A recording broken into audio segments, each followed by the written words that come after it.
الحمد لله رب العالمين والصلاة والسلام على سيد المرسلين أما بعد فأعوذ بالله من الشيطان الرجيم بسم الله الرحمن الرحيم مل کر پڑھیں الصلاة والسلام علیک یا رسول اللہ وعلی آلک وصحابک یا حبیب اللہ۔ کل آپ نے سماعت فرمایا کہ حضور اکرم صلی اللہ علیہ وسلم نے حضرت علی رضی اللہ تعالی عنہ کے دست مبارک میں اسلام کا علم عطا فرمایا اور آپ کو قلعہ قموس کی فتح کے لیے روانہ فرمایا۔ اس کے بعد آگے سماعت فرمائے، حضرت علی رضی اللہ عنہ نے قلعہ قموس کے پاس پہنچ کر یہودیوں کو اسلام کی دعوت دی، لیکن انہوں نے اس دعوت کا جواب اینٹ اور پتھر اور تیر و تلوار سے دیا۔ مانا نہیں، تیر پھینکنے شروع کیے، پتھر پھینکنے شروع کیے، اور قلعہ کا رئیس اعظم مرحب خود بڑے تن تنے کے ساتھ نکلا، سر پر یمنی زرد رنگ کا ڈھاٹا باندھے ہوئے تھا اور اس کے اوپر پتھر کا خود پہنے ہوئے، رجز کے یہ شعر پڑھتے ہوئے آگے بڑھا۔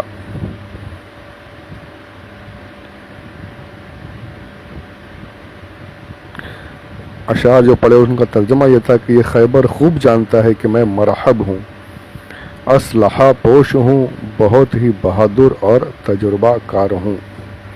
کیا بالکل گھمنڈ میں 1000 اونٹوں کی 1000 بہادروں کی طاقت اس میں تھی، ایسا مشہور تھا، اور عمر والا تھا تو تجربے بھی تھے اپنے۔ میں نے آپ سے کہا تھا نا، شروع سے کہہ رہا ہوں کہ یہ عرب جو ہے یہ اشعار بنانے میں بڑے ماہر ہیں، اسی لیے تو اپنے آپ کو عرب کہتے تھے کہ ہم اپنی بات کو ظاہر کر سکتے ہیں۔ جو بولنا تھا وہ شعر فوراً جگہ پر بنا کر وہ پیش کر دیتے، وہ اشعار آج تک پڑھے جاتے ہیں، یقین مانیے۔ امراۃ القیس جو شاعر ہے اس وقت کا، حضور سے بھی پہلے کا ہے وہ صلی اللہ علیہ وسلم، اس کے اشعار آج بھی مدرسوں میں پڑھائے جاتے ہیں، یعنی فصاحت سیکھنے کے لیے اس کی کتابیں آج بھی پڑھی جاتی ہیں۔ سوچیے ذرا کتنے فصیح تھے وہ لوگ۔ فصاحت کہتے ہیں یعنی کلام کی بہت اعلیٰ مثال، بہت اونچی اعلیٰ کوالٹی، بات کرنے کی اعلیٰ کوالٹی سمجھ لی ان کے اندر تھی، جو ہوتی ہے وہ فصاحت اسے کہتے ہیں۔ پر اعلیٰ حضرت نے بڑا پیارا کہا، اس پہ یاد آ گیا، تیرے آگے یوں ہیں دبے لچے فصحا عرب کے بڑے بڑے۔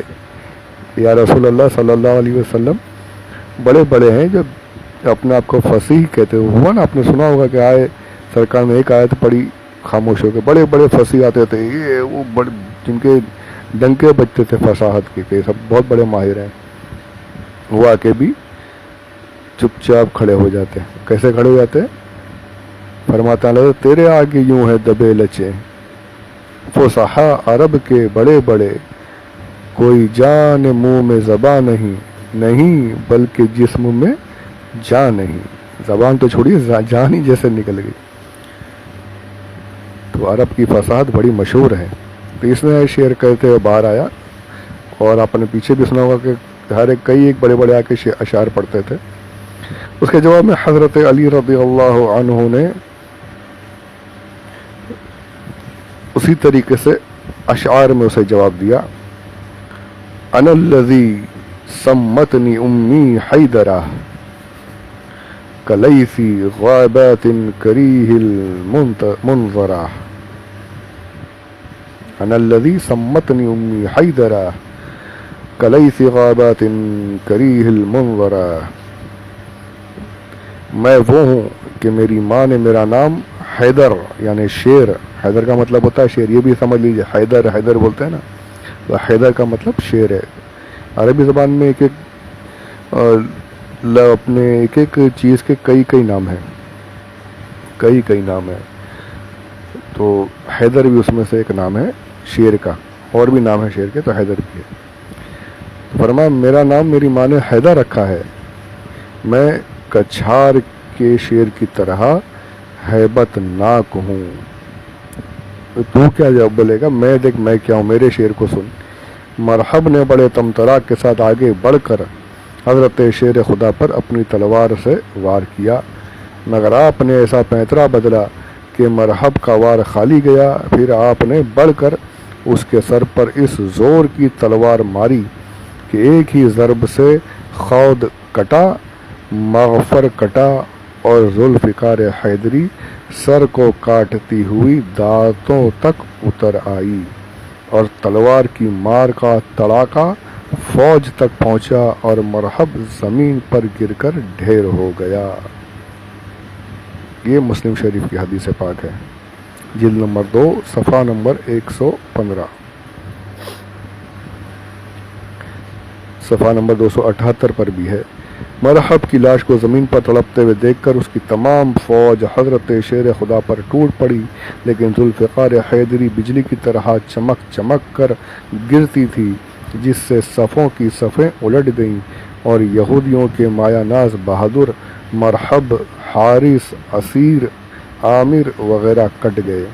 اسی گھمسان کی جنگ میں حضرت علی رضی اللہ عنہ کی ڈھال کٹ کر گر پڑی، تو آپ نے آگے بڑھ کر قلعہ قموس کا پھاٹک اکھاڑ دیا اور کیواڑ کو ڈھال بنا کر اس پر دشمنوں کی تلواریں روکتے رہے۔ جب ڈھال ٹوٹ گئی، جنگ جاری ہے، آپ بھی ایک دم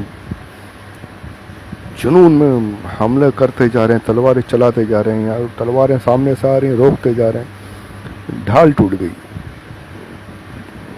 حملے کرتے ہوئے آگے بڑھے۔ اور اب قلعہ، اس کا پھاٹک سوچئے کتنا بڑا قلعہ ہوتا ہے، اور اس میں گیٹ، دروازہ نہیں، گیٹ، دروازہ گھروں میں ہوتا ہے چھوٹا، گیٹ جو ہوتا ہے بڑی بڑی عمارتوں میں بڑا پھاٹک، بوابہ جسے کہتے ہیں عربی میں۔ اٹھا، آپ نے پکڑ کر الٹے ہاتھ سے جو کھینچا ہے تو دروازہ پورا اکھڑ گیا، ایک پٹ اس کا، اسی ہی کو آپ نے ڈھال بنا لیا، اور اسی سے تلواروں کو روک کر حملے کرتے رہے، وار کو روکتے اور حملے کرتے رہے۔ یہ حدیث شریف زرقانی شریف جلد 2 صفحہ نمبر 230 پر نقل ہے۔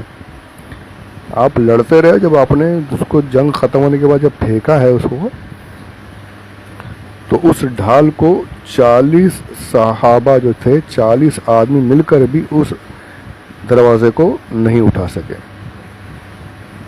وہ جنون اور وہ طاقت حیدری تھی، قوت ذوالفقار، اور ساتھ میں حضرت علی رضی اللہ عنہ کی قوت تھی کہ آپ نے اسے، حضور کی دعائیں تھی سب سے بڑھ کر یہ کہ حضور نے فرما دیا کہ آج قموس فتح ہوگا، آپ نے اٹھا لیا، پھاٹک اکھاڑ دیا۔ جنگ جاری تھی کہ حضرت علی شیر خدا نے کمال شجاعت کے ساتھ لڑتے ہوئے خیبر کو فتح کر لیا، اور حضرت صادق الوعد صلی اللہ علیہ وسلم کا فرمان صداقت کا نشان بن کر فضاؤں میں لہرانے لگا، جو آپ نے کہا تھا کہ کل میں اس آدمی کو جھنڈا دوں گا جس کے ہاتھ پر اللہ تعالیٰ فتح دے گا، اور وہ اللہ و رسول صلی اللہ علیہ وسلم کا محب ہے، اور اللہ و رسول بھی اس کو محبوب ہیں۔ اللہ و رسول کا محبوب بھی، محب بھی ہے اور محبوب بھی، عز و جل و صلی اللہ علیہ وسلم۔ بے شک حضرت مولا کائنات رضی اللہ عنہ اللہ و رسول کے محب بھی ہیں اور محبوب بھی ہیں، اور بلا شبہ اللہ تعالیٰ نے آپ کے ہاتھ سے خیبر کی فتح عطا فرمائی، اور قیامت تک کے لیے اللہ تعالیٰ نے آپ رضی اللہ عنہ کو فاتح خیبر کے معزز لقب سے سرفراز فرما دیا۔ اور یہ وہ فتح عظیم ہے جس نے پورے جزیرۃ العرب میں یہودیوں کی جنگی طاقت کا جنازہ نکال دیا۔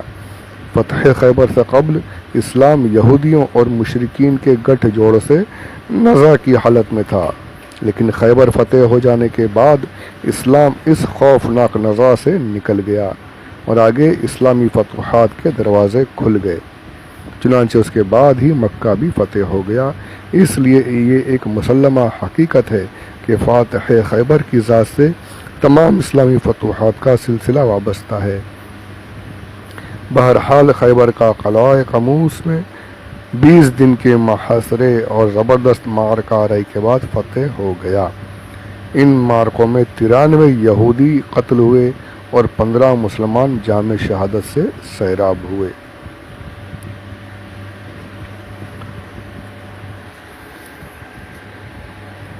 یہاں پر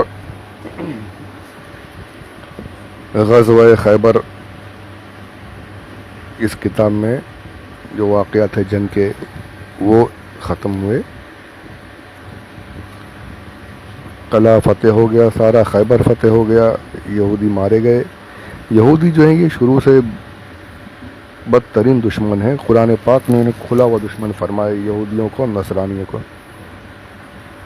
تو اب جو ہے یہ مل مل کر حملے کرتے رہے تھے، اب یہودی ختم، اب باقی بچے صرف کفار مشرکین۔ تو یعنی اب ون سائیڈڈ ایک ہی فرنٹیئر قائم باقی بچا، دوسرا جو فرنٹیئر تھا یہودیوں کا وہ اس جنگ کے بعد ختم ہوا۔ فتح کے بعد خیبر کی زمین پر مسلمانوں کا قبضہ ہو گیا اور حضور صلی اللہ علیہ وسلم نے ارادہ فرمایا کہ بنو نذیر کی طرح اہل خیبر کو بھی جلا وطن کر دیں، لیکن یہودیوں نے یہ درخواست کی کہ ہم کو خیبر سے نہ نکالا جائے اور زمین ہمارے ہی قبضے میں رہنے دی جائے، ہم یہاں کی پیداوار کا آدھا حصہ آپ کو دیتے رہیں گے۔ حضور صلی اللہ علیہ وسلم نے ان کی درخواست منظور فرما لی۔ چنانچہ جب کھجوریں پک جاتی اور غلہ تیار ہو جاتا تو حضور صلی اللہ علیہ وسلم حضرت عبداللہ بن رواحہ کو خیبر بھیج دیتے، وہ کھجوروں اور اناجوں کو 2 برابر حصوں میں تقسیم کر دیتے اور یہودیوں سے فرماتے کہ اس میں سے جو حصہ تم کو پسند ہو وہ لے لو،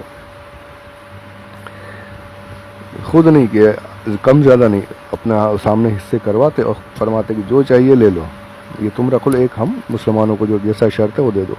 یہودی اس عدل پر حیران ہو کر کہتے تھے کہ زمین و آسمان ایسے ہی عدل سے قائم ہے۔ حضرت عبداللہ بن عمر کا بیان ہے کہ خیبر فتح ہو جانے کے بعد یہودیوں سے حضور صلی اللہ علیہ وسلم نے اس طور پر صلح فرمائی کہ یہودی اپنا سونا چاندی ہتھیار سب مسلمانوں کے سپرد کر دیں اور جانوروں پر جو کچھ لدا ہوا ہے وہ یہودی اپنے پاس ہی رکھیں، مگر شرط یہ ہے کہ یہودی کوئی چیز مسلمانوں سے نہ چھپائیں۔ مگر اس شرط کو قبول کر لینے کے باوجود حی بن اخطب کا وہ چمڑے کا تھیلا یہودیوں نے غائب کر دیا جس میں بنو نذیر سے جلا وطنی کے وقت وہ سونا چاندی بھر کر لایا تھا۔ آپ سب سن چکے ہیں کہ خیبر سے پہلے بنو نذیر کا خاتمہ ہوا، تو یہ یہاں سے بھاگ کر یہ لوگ وہاں سے بھاگ کر یہاں خیبر میں آ کر پناہ گزین ہوئے تھے، آپ پہلے سن چکے۔ تو یہ حی بن اخطب بڑا یہودی تھا، سردار بھی تھا، پیسے بھی آپ نے سنے کہ پیسے سپورٹ کرتا تھا، انویسٹ کرتا تھا مسلمانوں کے خلاف، تو سونا چاندی بھر کر یہ لے کر بھاگا تھا وہاں سے، تو وہ تھیلا ان لوگوں نے چھپا دیا۔ جب یہودیوں سے پوچھ گچھ کی گئی تو جھوٹ بولے اور کہا کہ وہ ساری رقم لڑائیوں میں خرچ ہو گئی، لیکن اللہ تعالیٰ نے بذریعہ وحی اپنے رسول صلی اللہ علیہ وسلم کو بتا دیا کہ وہ تھیلا کہاں ہے۔ چنانچہ مسلمانوں نے اس تھیلے کو برآمد کر لیا۔ اس کے بعد آپ نے سنا کہ کنانہ نے حضرت محمود بن مسلمہ کو چھت سے پتھر گرا کر قتل کر دیا تھا، تو اس لیے حضور صلی اللہ علیہ وسلم نے اس کو قصاص میں قتل کرا دیا اور اس کی عورتوں کو قیدی بنا لیا۔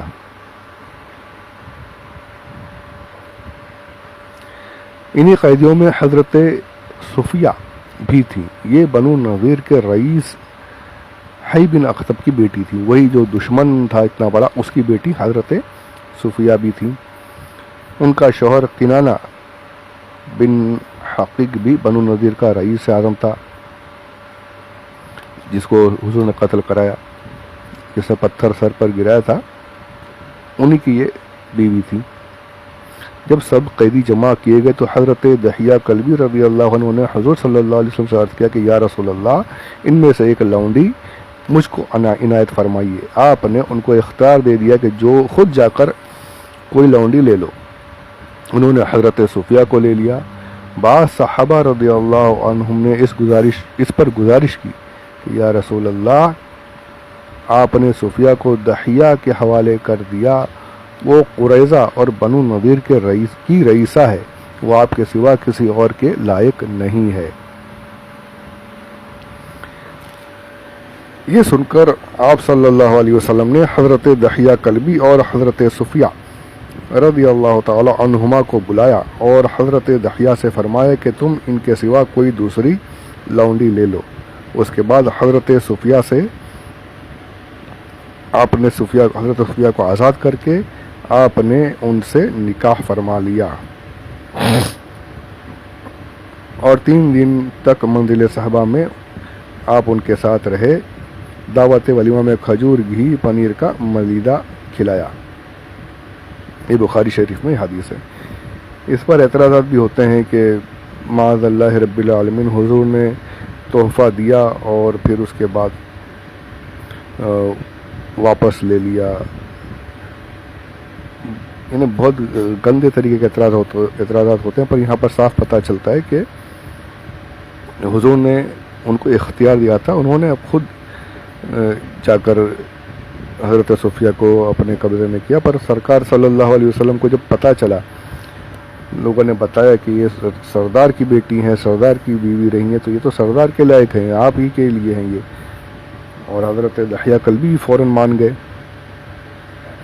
اور حضور کے جتنے نکاح ہوئے سب آگے ڈیٹیل آئے گی کہ یہ سرکار نے کوئی حسن پرستی معاذ اللہ رب العالمین، کوئی عورتوں کے شوق کے لیے حضور نے نکاح نہیں کیا معاذ اللہ رب العالمین۔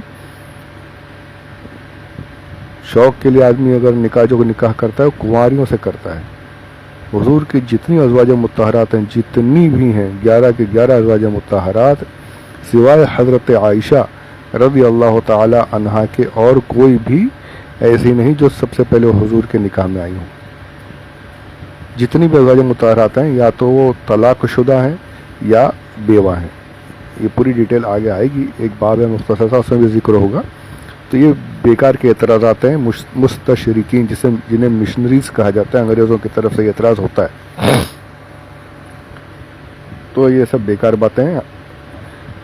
حضور اکرم صلی اللہ علیہ وسلم کو اللہ تبارک و تعالی نے وہ نفسانیت عطا ہی نہیں فرمائی تھی۔ یہ سب جتنے بھی نکاح تھے وہ سیاسی نقطہ نظر سے ہوئے، کوئی نہ کوئی بڑی حکمت وہاں پر رہی اور اسی کی بنا پر سرکار نے نکاح فرمائے۔ یہاں بھی حکمت تھی کہ حضور صلی اللہ علیہ وسلم نے حضرت صفیہ رضی اللہ تعالی عنہا سے نکاح فرمایا، کیونکہ وہ سردار کی بیٹی تھیں، سردار کی بیوی تھیں، تو سردار کے ہی لائق تھیں، اور پھر نتیجہ بھی یہی کہ آپ مسلمان ہوئی۔ اس کے بعد اور بھی واقعات خیبر کے ہیں۔ اس کے ایک چھوٹا سا واقعہ اور ہے، اس کے بعد خیبر کا سلسلہ یہاں پر ختم ہوگا۔ کل انشاءاللہ یعنی اگلے آڈیو میں انشاءاللہ عز و جل اسے سنیں گے۔ تو اللہ تبارک و تعالی ہمیں سننے، یاد رکھنے اور عمل کرنے کی توفیق رفیق عطا فرمائے، مجھے پورا کرنے کی ہمت عطا فرمائے۔ پروردگار اپنی بارگاہ میں اسے قبول فرمائے۔ آمین بجاہ النبی الامین صلی اللہ علیہ وسلم، وما علینا الا البلاغ المبین۔